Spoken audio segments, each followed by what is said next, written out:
4 قسم کے بوڑھوں سے اللہ کی پناہ مانگا کرو، کیونکہ ان 4 قسم کے بوڑھوں سے اللہ سخت نفرت کرتا ہے،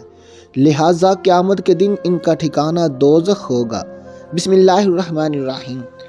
پیارے دوستو، اللہ تبارک و تعالیٰ ویسے تو اپنے بندوں سے 70 ماؤں سے بھی زیادہ پیار کرتا ہے، لیکن کچھ گناہ ایسے بھی ہیں کہ جن کے سبب اللہ سبحانہ و تعالیٰ بندوں پر غضبناک ہوتا ہے اور ان سے نفرت کا اظہار فرماتا ہے۔ یاد ہے کہ جس شخص سے اللہ پاک نفرت اور ناپسندیدگی کا اظہار فرماتا ہے تو پھر اس کی دنیا اور آخرت دونوں برباد ہو جاتی ہے۔ ہمارے پیارے نبی کریم صلی اللہ علیہ وسلم نے ارشاد فرمایا، 4 شخص ایسے ہیں کہ جن سے اللہ تبارک و تعالیٰ قیامت کے دن نہ بات فرمائیں گے اور نہ ہی انہیں پاک کریں گے اور نہ ہی ان کی طرف رحمت سے دیکھیں گے، اور ایسے لوگوں کے لیے دردناک عذاب ہوگا۔ دوستو، آج کی اس ویڈیو میں ایسے 4 بدبخت لوگوں کا ذکر کیا جائے گا کہ جن سے اللہ تبارک و تعالیٰ کو بے انتہا نفرت ہے، اور یہ ایسے لوگوں کے لیے بڑی وعید ہے کہ اللہ سبحانہ و تعالیٰ ان سے محبت اور رحمت کی بجائے ان کے لیے نفرت اور غم و غصہ رکھتا ہے۔ لیکن اس سے پہلے جان لیتے ہیں کہ ان 4 قسم کے بوڑھوں کے علاوہ عام مسلمان جب بڑھاپے کی عمر میں پہنچتے ہیں تو ان پر اللہ کی کون کون سی کرم نوازیاں ہونا شروع ہو جاتی ہیں، اور کس طرح گھر میں موجود بوڑھے افراد تمام گھر والوں کی بخشش و مغفرت کا ذریعہ بن جاتے ہیں۔ انسان کی زندگی مختلف ادوار میں گزرتی ہے اور اس کے جسم کے اندر مختلف کیفیات ظاہر ہوتی ہیں، اور تمام کیفیات کی ابتدا تراب سے ہوتی ہے، پھر یہ مٹی نبات کی شکل میں ڈھل جاتی ہے اور سبزہ اس کی غذا بنتا ہے، اور غذا خون بناتی ہے اور پھر نطفہ بناتی ہے، پھر یہ نطفہ رحم مادر میں جا کر علقہ جمع ہوا خون بن جاتا ہے، دوسرے مرحلے میں مضفہ گوشت کی بوٹی بن جاتا ہے، پھر اس کو ہڈیاں بنائی جاتی ہیں اور اس میں روح ڈالی جاتی ہے،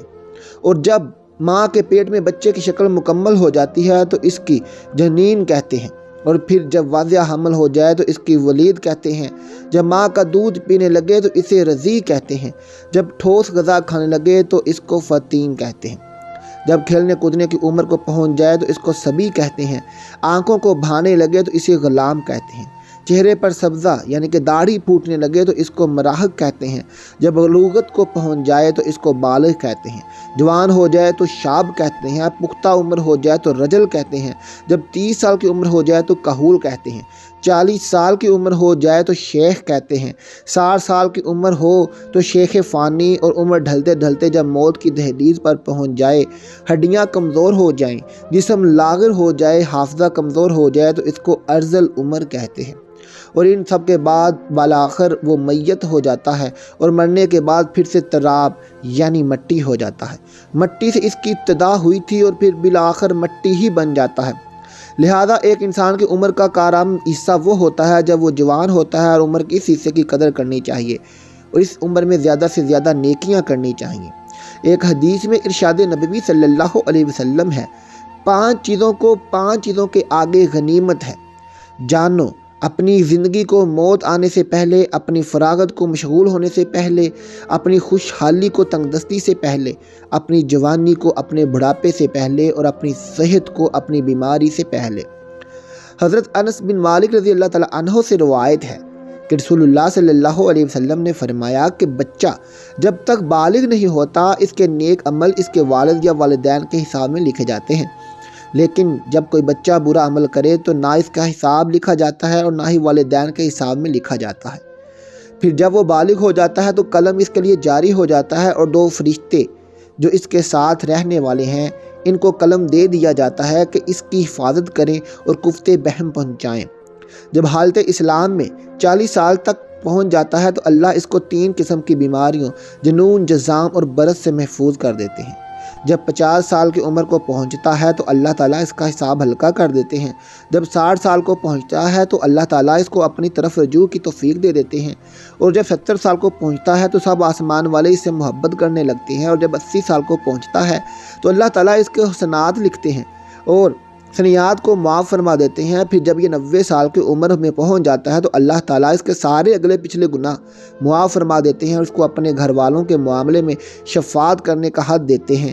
اور اس کی شفاعت کو قبول فرماتے ہیں۔ اور اس کا لقب امین اللہ اور اسیر اللہ فی الارض یعنی زمین پر اللہ کا قیدی ہو جاتا ہے، کیونکہ اس عمر تک پہنچ کر عموماً انسان کی قوت ختم ہو جاتی ہے۔ ناظرین، بہت سی احادیث میں پیارے نبی کا فرمان عالی شان موجود ہے۔ 4 شخص ایسے ہیں کہ جن سے اللہ تبارک و تعالیٰ قیامت کے دن نہ بات فرمائیں گے اور نہ ہی انہیں پاک کریں گے اور نہ ہی ان کی طرف رحمت سے دیکھیں گے، اور ایسے لوگوں کے لیے دردناک عذاب ہوگا۔ وہ لوگ یہ ہیں، ملاحظہ فرمائیے۔ نمبر 1، قسمیں اٹھا کر مال فروخت کرنے والا۔ دوستو، جو شخص اپنا مال فروخت کرتے وقت کثرت سے قسمیں اٹھاتا ہے، خواہ وہ سچی ہوں یا جھوٹی، اللہ تبارک و تعالیٰ اس سے نفرت کرتا ہے۔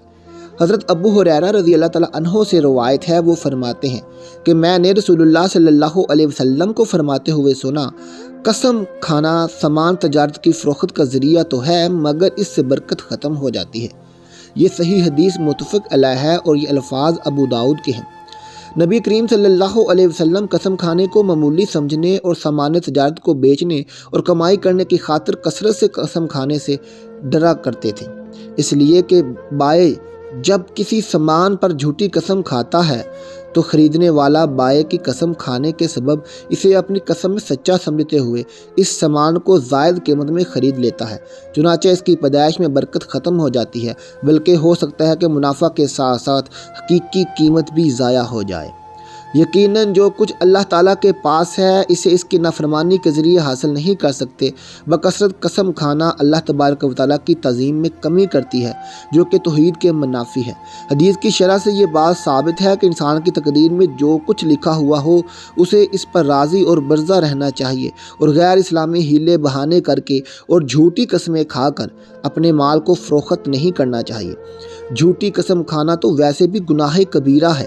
لیکن علماء کرام کے نزدیک اس بات کی گنجائش بہرحال موجود ہے کہ کبھی مشکل کے وقت میں سچی قسم کھانے کی ممانعت نہیں، لیکن بہرحال قسم سچی ہو یا جھوٹی اسے اپنی عادت بنا لینا بھی خلاف شرعی عمل ہے۔ نمبر 2، متکبر فقیر، یعنی ایسا شخص جس کے پاس ہے تو کچھ بھی نہیں، لیکن وہ لوگوں کو بڑھا چڑھا کر بتاتا ہے کہ میرے پاس یہ بھی ہے اور فلاں چیز بھی ہے، یعنی ایک تو فقیر اور کنگال اور دوسروں کا وسعت نگار اور محتاج، اور اوپر سے تکبر کر کے اپنی جھوٹی برتری ظاہر کرتا ہے۔ اللہ تبارک و تعالیٰ کو یہ بات ہرگز پسند نہیں ہے۔ اللہ تبارک و تعالیٰ تو کسی مالدار اور غنی شخص کا تکبر کرنا پسند نہیں کرتا، تو پھر فقیر اور محتاج کرے جو ہے بھی کبر اور برتری کے اسباب سے محروم، گویا کہ یہ شخص اپنے عمل سے ثابت کر رہا ہے کہ یہ احکام الہی اور خشیت الہی سے بے نیاز ہے۔ لہذا اللہ کے نزدیک ایسے شخص کا تکبر کرنا مالدار آدمی سے زیادہ قبیح ہے۔ نمبر 3، بوڑھا زانی۔ دوستو، یہ تیسرا شخص ہے جس سے اللہ تبارک و تعالیٰ کو نفرت ہے۔ بڑھاپے میں زنا کرنے کا مطلب یہ ہے کہ اس کا مزاج بہت بگڑا ہوا ہے اور اس کا دل اللہ کے خوف سے بالکل خالی ہے۔ اہل علم نے اس کے بارے میں یہ لکھا ہے کہ زنا کے محرکات عموماً شباب، حرارت غریزہ، قلت معرفت، غلبہ شہوت، ضعف عقل اور کم عمری میں ہے، اور یہ تمام اسباب محرکات بڑھاپے میں ختم ہو جاتے ہیں۔ جوانی کی ایک طویل عمر گزارنے کے بعد متعدد تجربات حصول سے انسان کی عقل کامل ہو جاتی ہے، لہذا اس میں جماع کے اسباب اور عورتوں کی شہوت کم پڑ جاتی ہے۔ اب اس کی بچی کھچی شہوت کو پورا کرنے کے لیے اس کے پاس حلال ذریعہ یعنی اس کی بیوی موجود ہوتی ہے، لہذا اب اگر وہ زنا کرتا ہے تو اس کا مطلب صرف یہی ہے کہ وہ ہٹ دھرم ہے اور اس کے اندر خشیت الہی نام کی کوئی چیز نہیں۔ مسلم شریف کی ایک اور حدیث ملاحظہ فرمائیے۔ حضرت ابو ہریرہ رضی اللہ تعالیٰ عنہ کہتے ہیں کہ رسول اللہ صلی اللہ علیہ وسلم نے یہ فرمایا،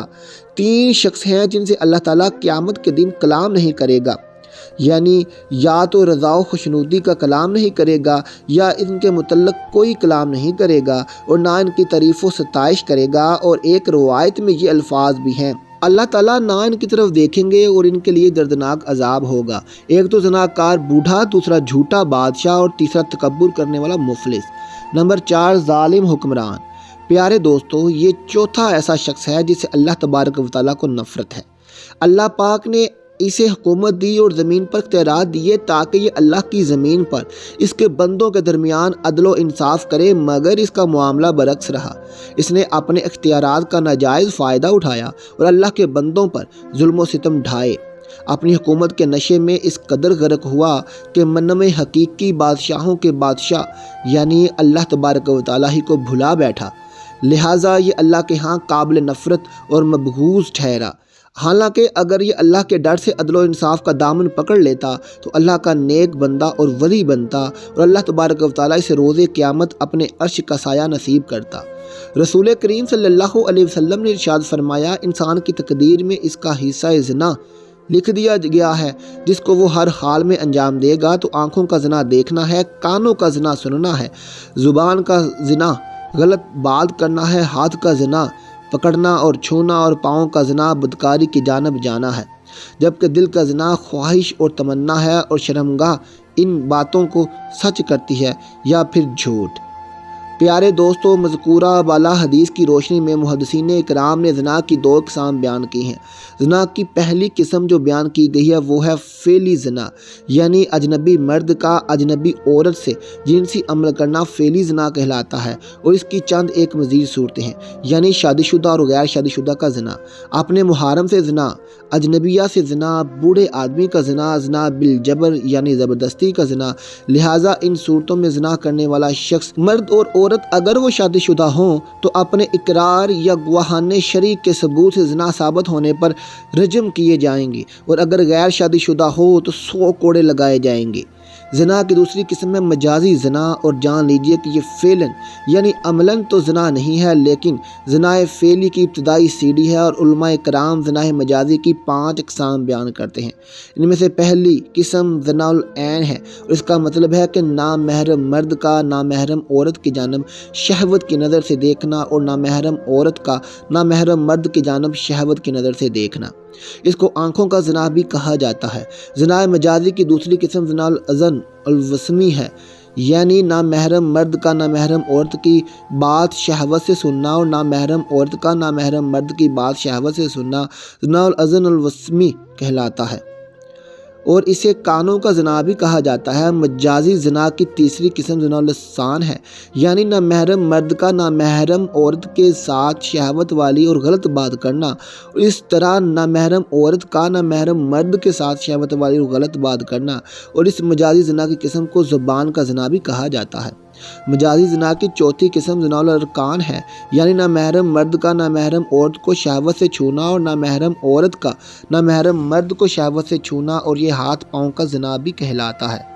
ناظرین، مجازی زنا کی 5ویں قسم زنا الکفر بالقلب ہے، یعنی نامحرم مرد کا دل و دماغ میں نامحرم عورت کے بارے میں غلط خیال لانا، اور اسی طرح نامحرم عورت کا دل و دماغ میں نامحرم مرد کے بارے میں غلط خیال لانا، اور اسے دل و دماغ کا زنا بھی کہا جاتا ہے۔ پیارے ناظرین، جان لیجئے کہ آج کے سوشل میڈیا کے دور میں مجازی زنا بہت عام ہو چکے ہیں، جس سے بچنے کی ہمیں بے حد اشد ضرورت ہے۔ یاد رہے کہ مجازی زنا کی صورت میں انسان گناہ گار ہوتا ہے، اور اس گناہ کا کفارہ صرف توبہ و استغفار ہے۔ اللہ تبارک و تعالیٰ سے دعا ہے کہ اللہ تعالیٰ ہمیں ایسے تمام گناہوں سے محفوظ فرمائے جو ہم سمجھتے نہیں اور کر بیٹھتے ہیں۔ اللہ تبارک و تعالیٰ کی ناراضگی اور غضب کا سبب بنتا ہے، اور نیکی کی بات کو سننے سمجھنے اور اس پر عمل کرنے کی اللہ تعالیٰ ہمیں توفیق دے، آمین۔ ناظرین، درخواست ہے کہ نیچے کومنٹس میں اللہ کا ایک نام لکھ دیں۔ ملتے ہیں آپ سے اپنی اگلی ویڈیو کے ساتھ، اپنا بہت خیال رکھیے گا، اللہ حافظ۔